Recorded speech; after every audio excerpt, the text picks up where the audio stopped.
Hi, welcome to Radio Tiny House. I'm Barry Smith. And I'm Beth. And today we're going to talk about an anniversary surprise for Beth. I have no idea what you're talking about. Not our anniversary. It's not our anniversary yet. It will be in December, and we'll have been married years. Yeah, we don't talk about that. Beth won't let me say how many. No.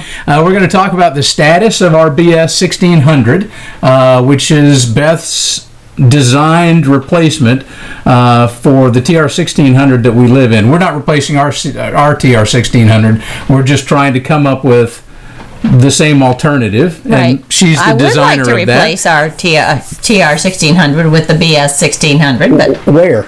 I don't know. Not here.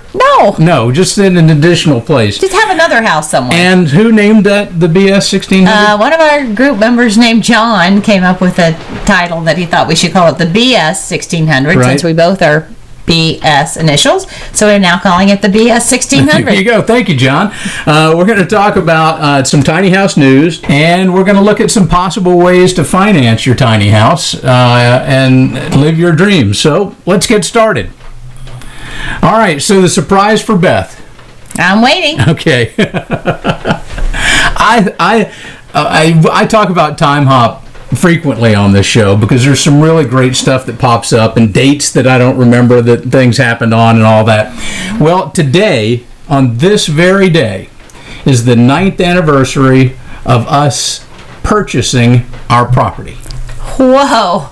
It seems like we've been at this for a long time, and it did. It took us a while. It took us a long time, yeah. So we probably sat on it for 2 years, probably, and just we were came trying up to figure and everything out. We dug a well, and we cut the grass, and we cut the grass, and we're still cutting the grass. Right. When you have 3 acres of grass to cut, it's a lot of grass to cut. Yeah, and it's mostly grass. It's mostly hay and chickweed, and as long as it's green, I'm happy about that. I don't live with a yard anymore that has to be perfect. True lawn or whoever come out and make it perfect. If it's green, I don't care. And we've got clover all over the place. We still have clover all over the place, and we had so many honeybees this year that I wish that we had hives. Well, you get hives, but that's another whole thing. Hives. We purposely had left the clover growing as much as we could to encourage the honeybees, because that's one of their main things, is clover. And if everybody cuts their grass too short, then they won't have it to have. But anyway, we are destroying our honeybees. Yes, or something. Very concerning. But anyway, my guess is it's us. Well, yeah, I mean, not me and you, because yeah. Anyway. So we try to be as chemical-free as possible. We try to not use all those things, but sometimes our grass in our yard gets out of control. Right. And right now, it's out of control because, I don't know if you can hear, it is raining right now. And it's raining again. We are under a tin roof in our podcast studio that we call our shoffice.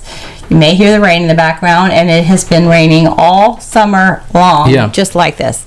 So if the grass is dry enough to cut, I mean, it's really hard to keep up. Yeah, it is. So and even with our new, I was going to say Husqvarna. Can I say that? Even with Barry's new Husqvarna lawnmower that he loves. You have to say it correctly, though, I think. Well, what was incorrect? Husqvarna. Oh, right.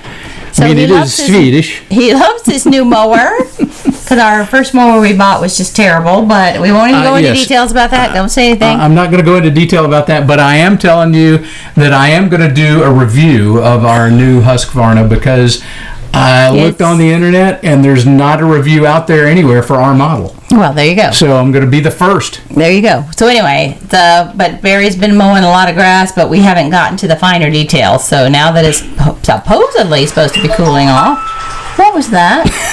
What was that? The Samsung 5G phone. This is the Samsung. We're iPhone users, but before iPhone came out with their 5G, our cellular company offered this to us at a dirt cheap price. Because of where we live, we decided we need to jump on 5G because our internet is crappy. We've never said that before. And so it was just telling me that it's raining. So I'm just going to go ahead and shut this down. This is the gentleman who fusses at me when I forget to put mine on airplane mode. This is so small, though, I forgot it was in my pocket.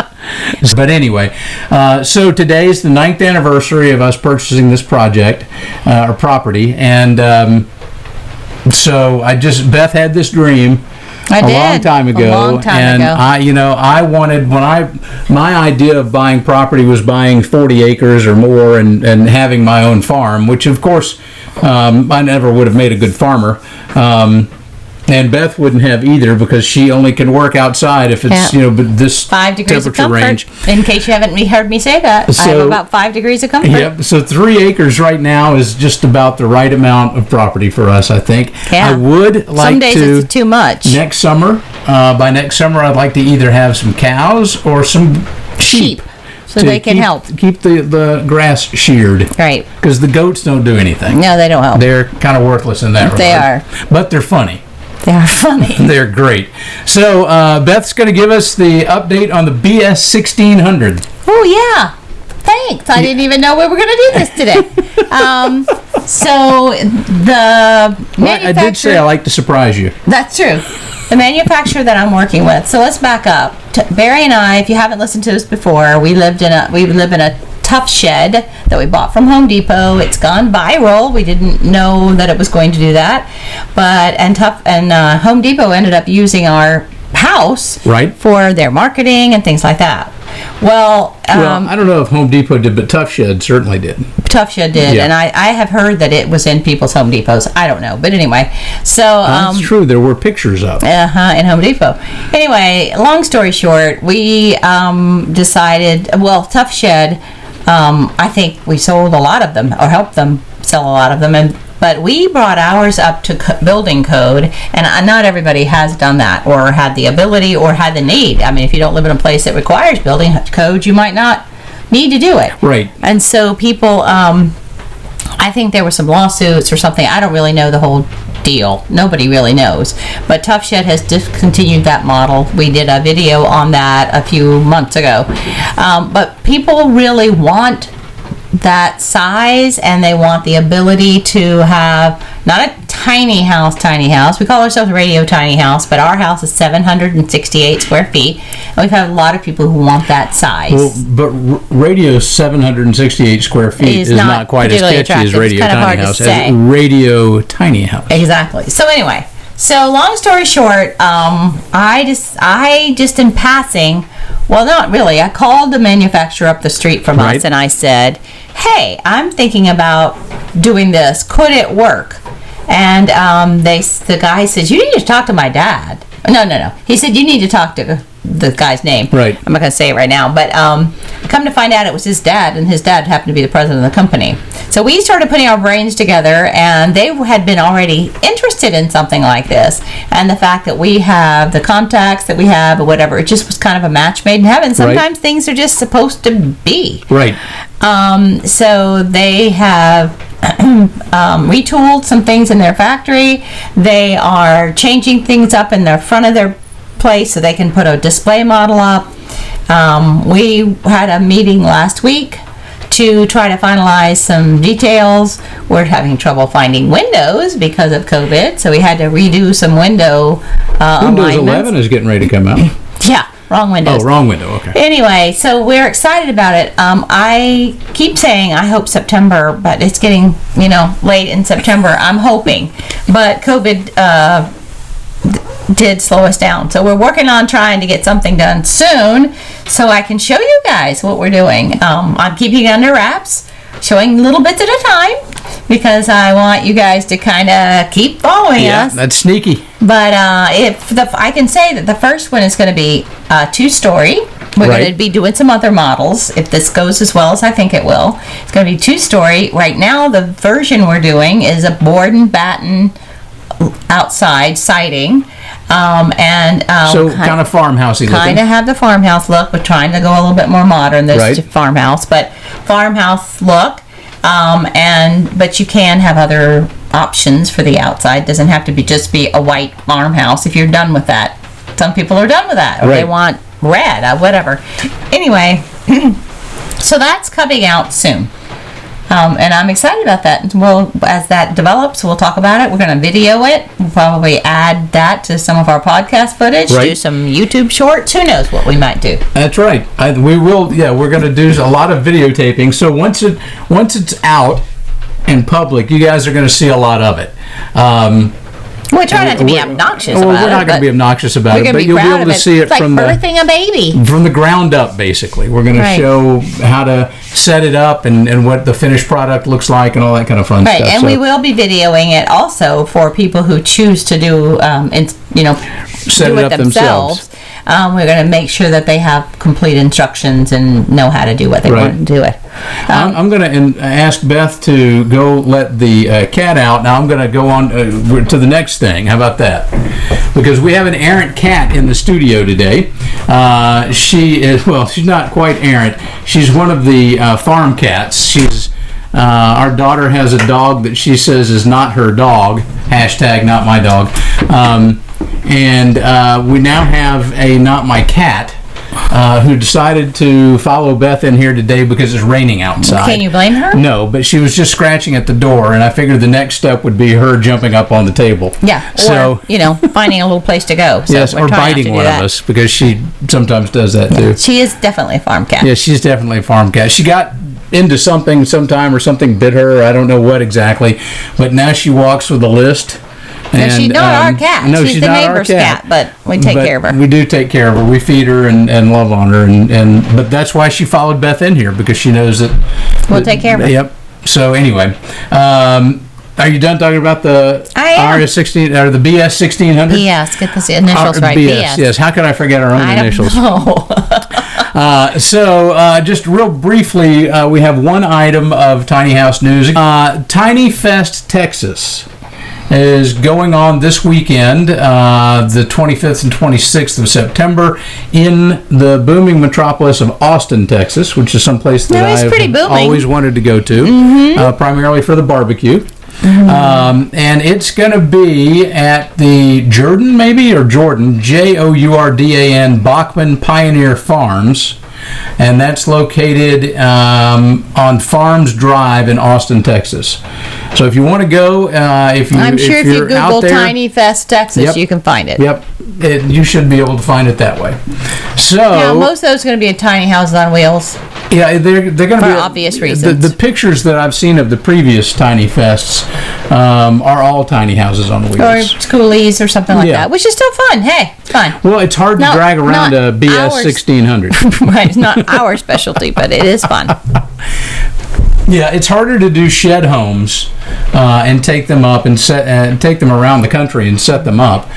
You could do small things, I guess, and say, "Oh yeah, this is a 1/10 version of it." But I can't imagine pulling something even that big. There's no aerodynamic to our house whatsoever. Although it does well in the wind. No, and now we lived while we were building our house, we lived in a camper, and it supposedly was aerodynamic, but we didn't really like pulling it, so that's why we don't have it. It was kind of a pain to pull.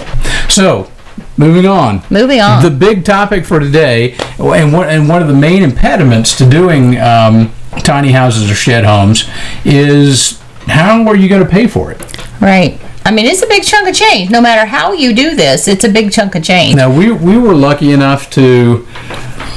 we had sold our some property, and we had some investments that we decided to put into Tiny House 1 and then into Tiny House 2, but lots of people can't do that. Right. So, and these days, I don't know if very many people can do that.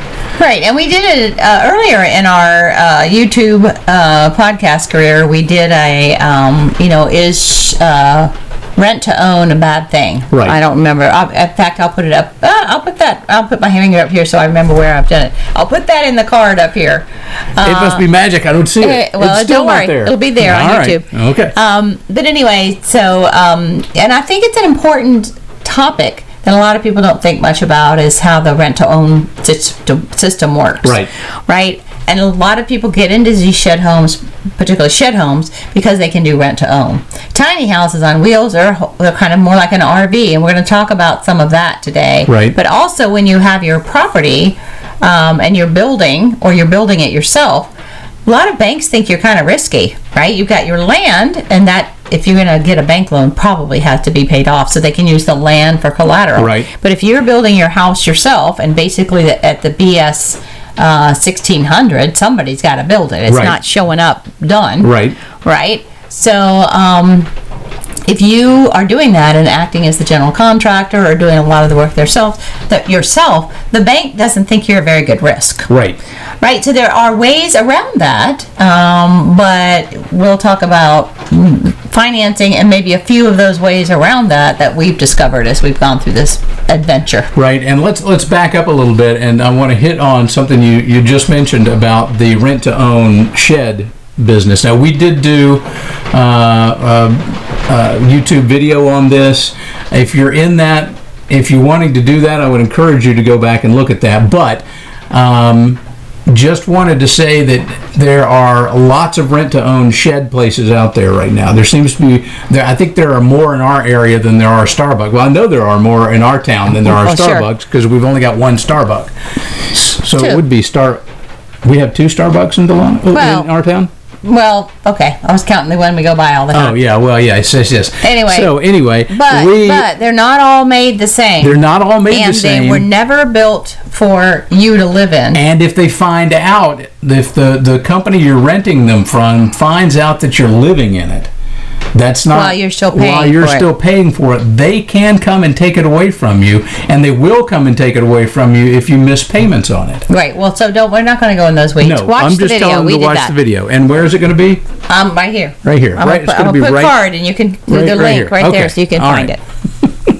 That's magic. But it's important to know. Beth does all that kind of stuff, and I don't know how to do those video editing. So what we're going to do now is we're going to...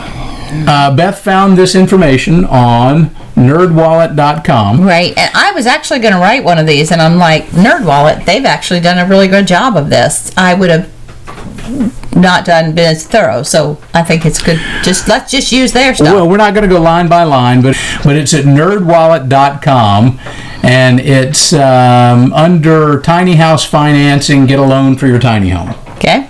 But here's the page. So it's just tiny house financing. Get a loan for your tiny home, and it's a summary of tiny house financing and places that are known for tiny houses.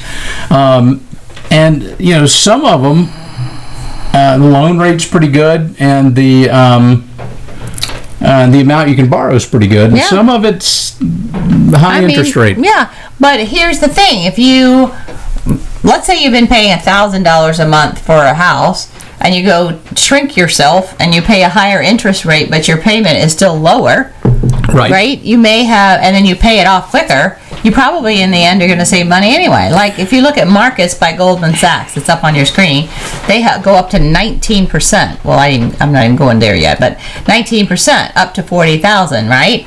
But if you've been paying a lot and you pay that off, that 19% doesn't matter so much. Right. I do think the upgrade, which goes from $594 to 35.47%, that's kind of highway robbery. I don't know that I'd go down that pathway if I didn't have to. Right. Well, the 594 is a little higher than for a traditional house loan, but this is not a traditional house. Well, I'm not talking about that one. I'm talking about the 35.47. I know, but these are, that's not terrible, but these are both a little high. Right. The Lightstream starts at 2.49%, but and they go up to 100,000. But you can see here, we're kind of jumping around on this page, but obviously Lightstream, and I've heard of Lightstream the most. I've heard people say, try Lightstream. In fact, I have a guy who's just who's in our Facebook group actually, who wants to be the first BS 1600 owner. Right. And he knows all about financing, and I asked him, and the first thing he said was Lightstream. So they are, well, don't go away from it. I was just looking for something. They are kind of comfortable with the whole notion of tiny houses on wheels, and probably would do something interesting. This is more of a personal loan that you can get there. Of course, it's telling you what your minimum credit score is. NerdWallet has done a pretty good amount of research on this. Yeah, the only thing that is, I'm a little... This still says Lightstream is a division of SunTrust, but SunTrust is now Truist. So, it might not be freshly. I thought it was 2021 February. So I don't know why that's that way. Maybe they still have that whole thing in something else. I don't know. Can you back up for just a minute? I want to show the top up here. Well, yep, there you go, right there. If you're in the market for a tiny house, commonly defined as a home that's 400 square feet or smaller, qualifying for a pint-sized mortgage is unlikely. So I'm just trying to put the parameters around what they're defining in NerdWallet as this tiny home, right? 400 square feet or smaller. But truly, these other notions that we're talking about building something that you're doing some of the work on, which many of our folks, listeners, do. Right. One of the things I'm trying to do for BS 1600 is to find people who will build that for you. But first, we got to get the thing done. And builders right now are really hard to find. So it may be a case of you doing some of the work. So that does make it more complicated. But anyway, just to let you kind of see kind of what the NerdWallet folks were saying was a tiny house.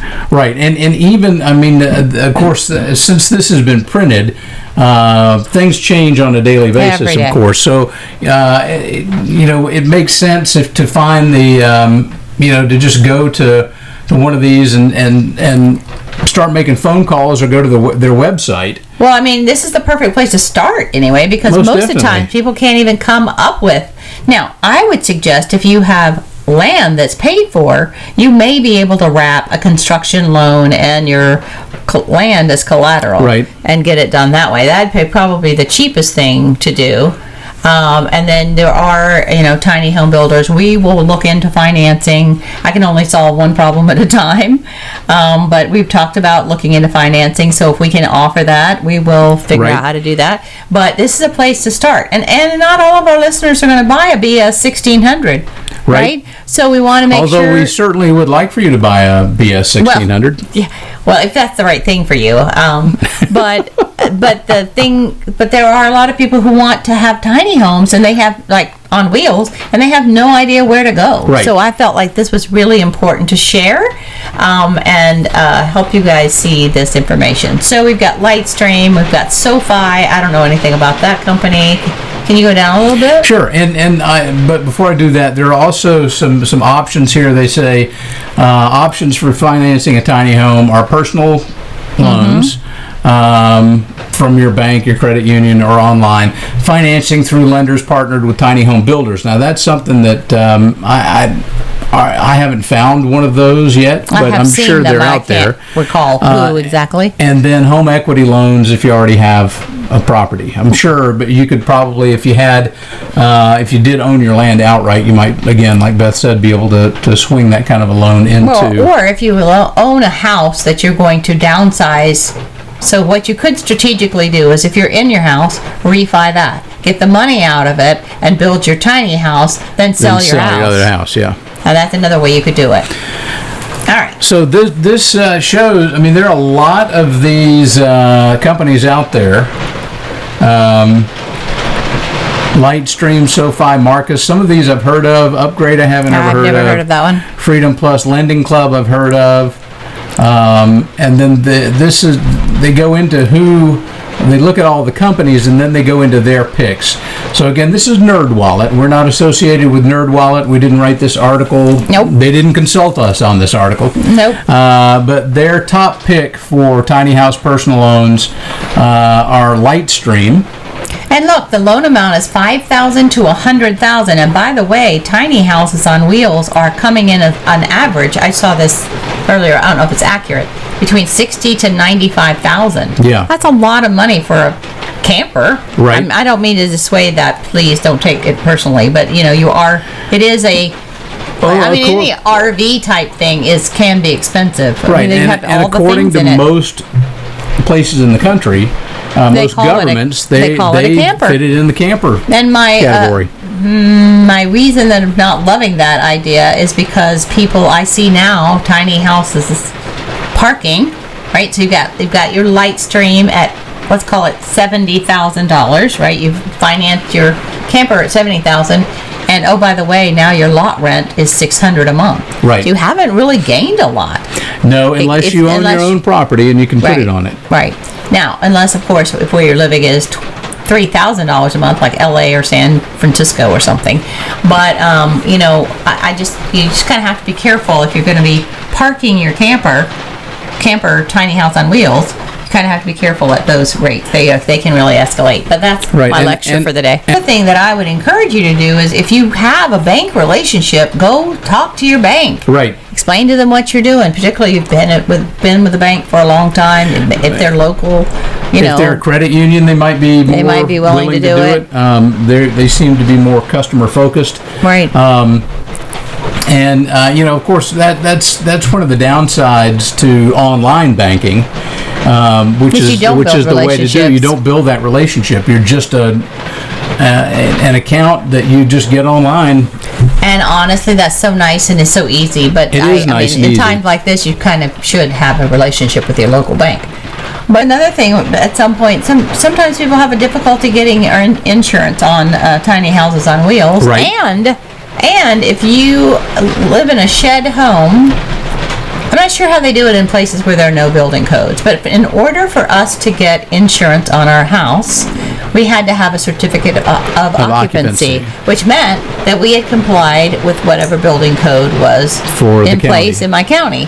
So my building permitting guys basically checked off the box that said my house was habitable and insurable. Right. Right? So if you live in a shed and you don't have building codes where you are, I don't know how that process works. There's got to be some way you can check off the box that this is a place that's habitable, but I don't know what that is. I don't know how that would work either. But there's got to be a way for you to get insurance. Yeah. Right. And our office, which is the size of a lot of people's shed homes, is 12 by 32, but 4 feet of that is porch, by the way. Right. But that would fall underneath our homeowners policy. Yes. By the way, you don't know this. But we're not living in this. No. You don't know this, but I videotaped in here today for insurance purposes. Once a year, you should do that. Yep. As when I was in my professional organizing full time, I would always recommend that as we were moving people or we were organizing something, just let me do a quick video walkthrough of the house. I did that as a free service. Opening drawers, looking at electronics, whatever. Just so easy to do. And I would talk while I did it. I'm in the living room, and there's an Apple computer. How's that? Okay, an good. iPad, Samsung, a Kindle, and just list all those things out. And then I said in mine today, and I bought them all on Amazon, so I would be able to find the price right. from them or whatever. So just a little tip. Particularly if you're moving and you're downsizing or in your place where you might feel vulnerable, we're vulnerable everywhere, right? Just go ahead and make a videotape of your stuff. Right. So you can turn that in for insurance purposes. You never know where a limb is going to fall or a tree is going to come down or a tornado is going to go through. As far as I know, that's it for today. And I hope you enjoyed this. You can find us at radiotinyhouse@gmail.com if you want to email us. You can find us on YouTube. If you're watching it, you already know where we are. But for those of us who might be listening to the podcast, our YouTube channel is also Radio Tiny House. Our Facebook page is Tiny Houses Shed Homes. We've got about 15,000 members now, so thank you. If you've joined recently, we're happy to have you, and we hope that you not only get a lot out of our group, but we hope you interact with the group. We want to hear what you have to say and what you're looking for, the things you want to build, where you want to live, that kind of stuff. So. Yeah. Join in. Yeah, join in. So thanks for watching. We're going to be doing an awful lot of sound reduction in this, or noise reduction in this particular. I think we should just leave the rain on the tin roof. I like it. I like the rain on the tin roof. It's not, at least it's not hail. All right, so we'll see you next week. Have a great week. Bye.